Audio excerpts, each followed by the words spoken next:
Selamat malam pemuda semua. Ada pepatah mengatakan tak kenal maka tak sayang, tak sayang maka tak cinta. Maka perkenalkan, saya Michael Sobatinus Tumpur. Saya Fakultas Kedokteran Universitas Negeri Indonesia. Sekarang semester 3 atau tahun yang kedua. Jika ingin saya akan menjelaskan definisi sehat menurut Kemenkes atau Kementerian Kesehatan Republik Indonesia. Yang pertama, sehat secara fisik. Sehat secara fisik itu artinya kita memiliki badan yang sehat dan bugar. Apa sih maksud sehat dan bugar tersebut? Sehat adalah keadaan kita secara sehat, secara fisik, mental, spiritual maupun sosial yang memungkinkan setiap orang itu untuk hidup sosial dan ekonomis. Apa sih bugar tersebut? Bugar adalah kemampuan tubuh kita untuk melakukan kegiatan sehari-hari, di mana kita penuh energi dan menyelesaikan kegiatan tersebut tidak tidak sumut gitu maksudnya.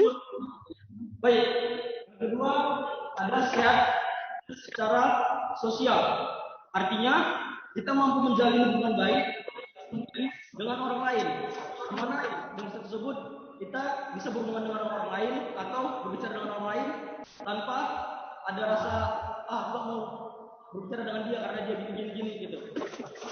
Selanjutnya, sehat secara jiwa. Apa dimaksud sehat secara jiwa? Sehat secara jiwa itu kita bisa merasakan senang dan bahagia bila hidup berdampingan dengan orang lain. Kita juga mampu menyesuaikan diri dengan kehidupan kita sehari-hari. Kita juga dapat menerima kekurangan kelebihan diri kita sendiri maupun teman ataupun orang sekitar kita. Dan kita juga dapat melakukan kegiatan bermanfaat supaya kita tidak menjalani hidup ini hanya seperti kita saja gitu. Kita juga bisa melakukan kegiatan kita yang bermanfaat bagi kita dan orang lain juga. Saya akan menjelaskan hidup sehat menurut Rumah Sakit Advent Bandung. Kita Samaria. Hati yang gembira adalah obat yang manjur. Semangat yang patah mengeringkan tulang. Apa maksudnya? Stres. Kita mengalami stres yang berkepanjangan, itu kita dapat merusak fungsi sel kita. Yang dimana kita dapat menurunkan metabolisme tubuh kita, kita dapat menurunkan imun tubuh kita. Tidak hanya stres, tapi sikap negatif seperti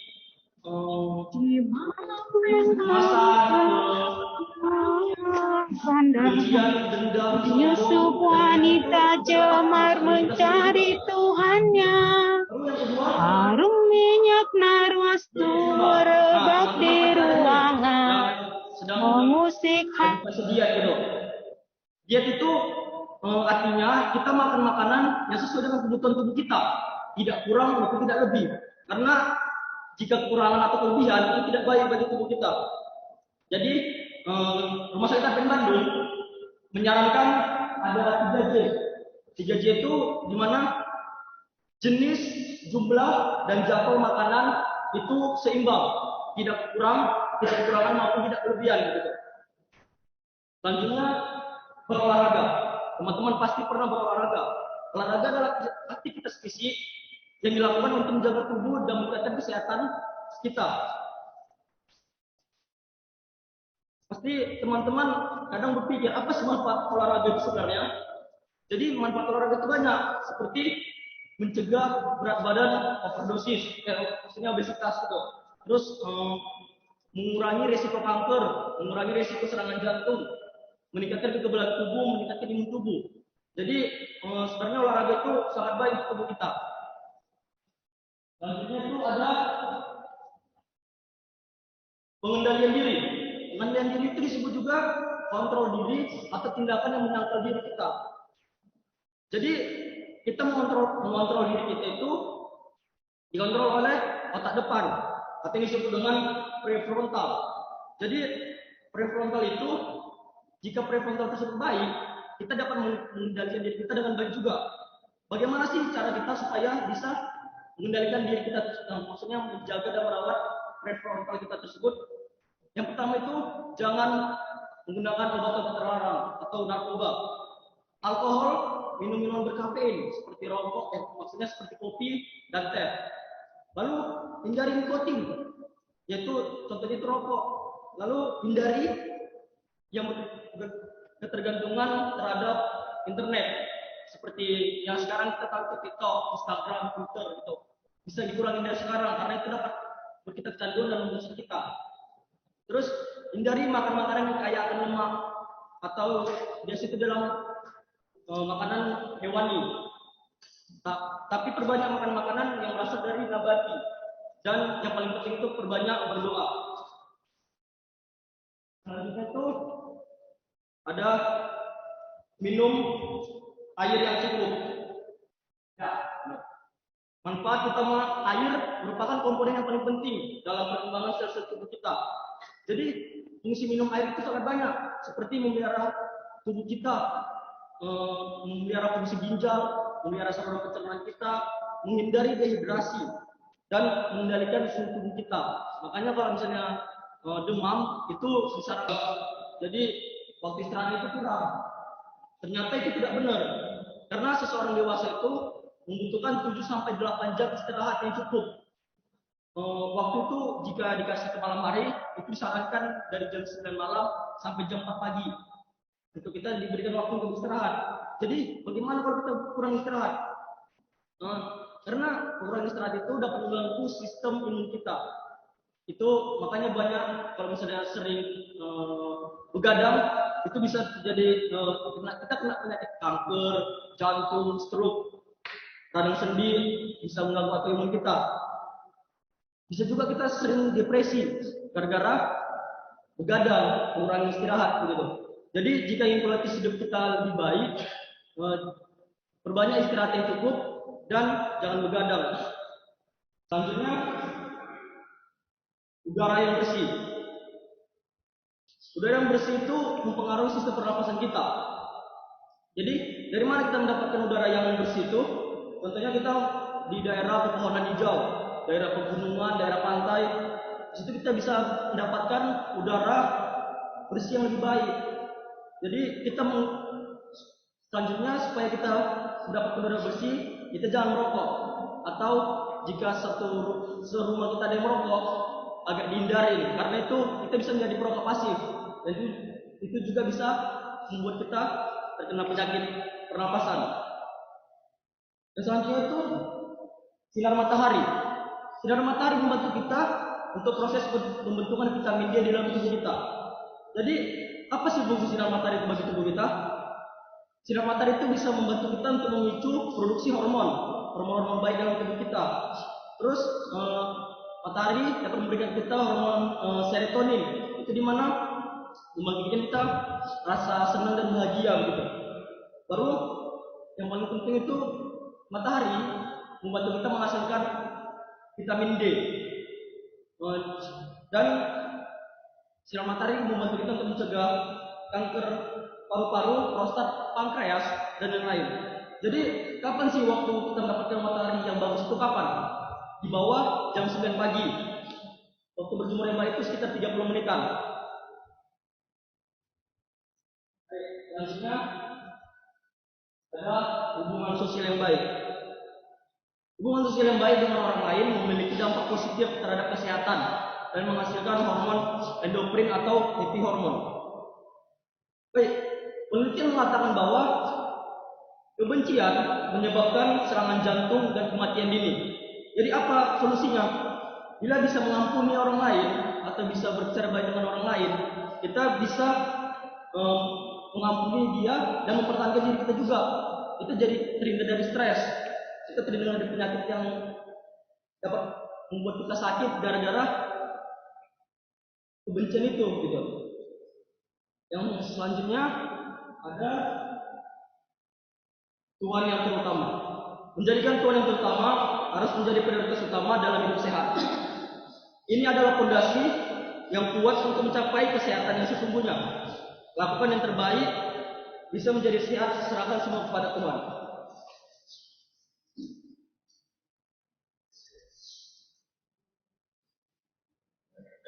Baik, saya mendapatkan ayat.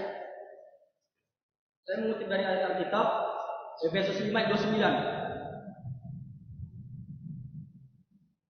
Sebab tak pernah orang membenci tubuhnya sendiri, tetapi mengasuhnya dan merawatinya sama seperti Kristus terhadap jemaat.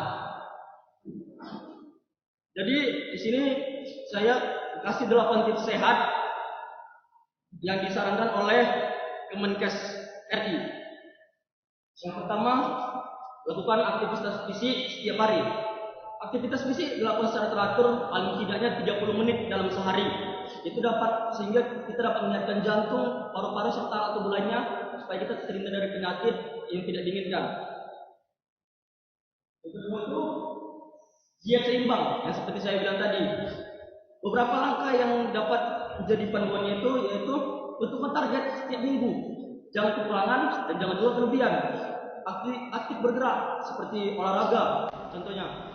Kurangi makanan kemasan karena makanan kemasan itu mengandung tinggi kalori dan ada bahan penyedapnya. Itu pengawetnya lagi. Itu sangat berbahaya bagi kesehatan tubuh kita, apalagi dalam proses diet. Lalu pilih makanan yang diolah secara teratur, seperti makanan yang direbus atau dikukus. Itu lebih baik daripada makanan yang digoreng. Karena makanan yang digoreng dengan minyak itu mengandung minyak jenuh dan lemak yang itu bisa membahayakan bagi kesehatan jantung kita. Lalu atur ulang piring Anda.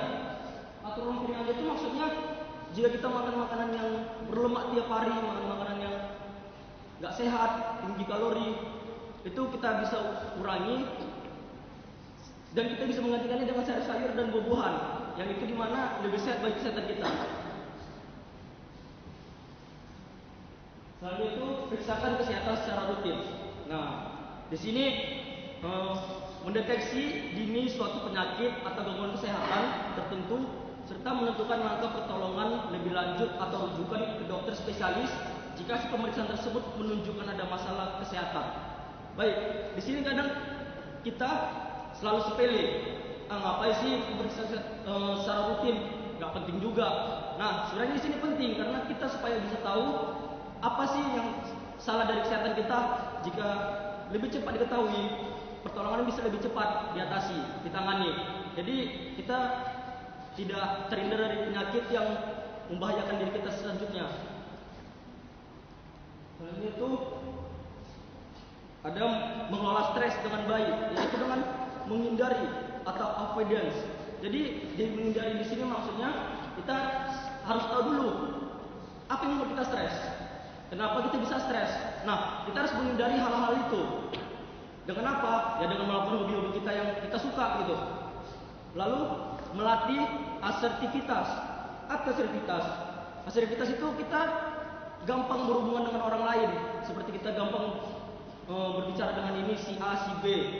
Tapi dengan jujur dan tidak kita berbicara itu dengan jujur dan tepat, langsung bilang ini, tapi tanpa mengurangi rasa hormat yang kita bicara tersebut. Lalu selanjutnya mengalihkan stresor menjadi hal positif. Stresor di sini maksudnya itu seperti yang di poin pertama tadi, yang hal-hal yang membuat kita stres. Nah, hal-hal yang membuat kita stres tersebut kita alihkan menjadi hal positif. Kenapa ini bisa terjadi? Kita buat hal tersebut menjadi hal positif yang bisa membangun imun kita. Terus berkompromi. Kenapa kita harus berkompromi? Karena kalau misalnya kita terjadi suatu masalah dengan si A, kita ngomong baik-baik sama dia. Kenapa begini. Jangan langsung simpan dendam gitu. Jadi sama-sama mencari jalan keluar supaya tidak ada rasa sakit hati tentunya. Selanjutnya itu biasakan hidup bersih dan sehat. Semua perilaku kegiatan sehat yang dilakukan karena kesadaran pribadi dan keluarga dan seluruh anggotanya maupun menolong diri sendiri pada bidang kesehatan serta memiliki peran aktif aktivitas masyarakat. Di mana di sini kita diajarkan supaya untuk membiasakan hidup sehat mulai dari diri sendiri. Seperti contohnya apa? Buang sampah sembarangan, ya kan? Apalagi di zaman COVID seperti ini, kita mau kemana-mana cuci tangan, bawa hand sanitizer, pakai masker gitu. Pulang ke rumah langsung mandi supaya bakteri-bakterinya tidak ikut. Selanjutnya imunisasi. Imunisasi bertujuan untuk membangun kekebalan tubuh seseorang terhadap suatu penyakit dengan membentuk antibodi dalam keadaan tertentu. Agar antibodi tersebut terbentuk, seseorang harus diberikan vaksin dan imunisasi sesuai jadwal yang telah ditentukan. Jadi kita, apalagi vaksin COVID ini kan, kita ikutin aja anjuran pemerintah, karena ya itu yang terbaik untuk kita dikasih pemerintah supaya vaksin tersebut membentuk antibodi COVID di tubuh kita. Dan itu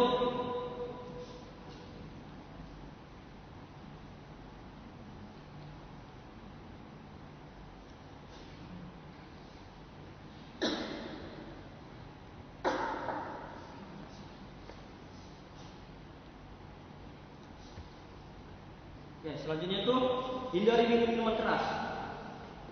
Namanya saja sudah minuman keras yang tidak baik untuk tubuh kita. Penyakit-penyakit apa yang bisa dimunculkan dari minuman keras dalam jangka panjang? Yaitu penyakit hati, penyakit jantung dan pembuluh darah, kanker otak, saraf, hingga depresi. Yang selanjutnya untuk tidak merokok.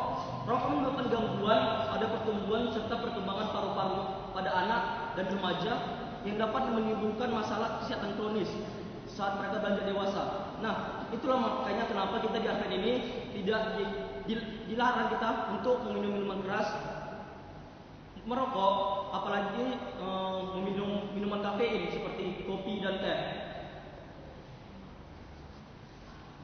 Baik, saya mengutip ayat ini satu lagi, 1 Korintus 6 ayat 19 sampai 20. Atau tidak tahukah kamu bahwa tubuhmu adalah bait Roh Kudus yang dia di dalam kamu, Roh Kudus yang kamu peroleh dari Allah, dan tahukah kamu bahwa kamu bukan milik kamu sendiri, sebab kamu telah dibeli dan harganya telah lunas dibayar. Karena itu muliakan Allah dengan tubuhmu. Jadi kita di sini diajarkan supaya kita menjaga diri kita sendiri dari penyakit-penyakit yang tadi telah dibahas. Jadi kita supaya menjaga diri kita yang telah diberikan Tuhan Allah kepada kita. Baik, sekian seminar kesehatan dari saya. Terima kasih. Tuhan Yesus memberkati.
Terima kasih.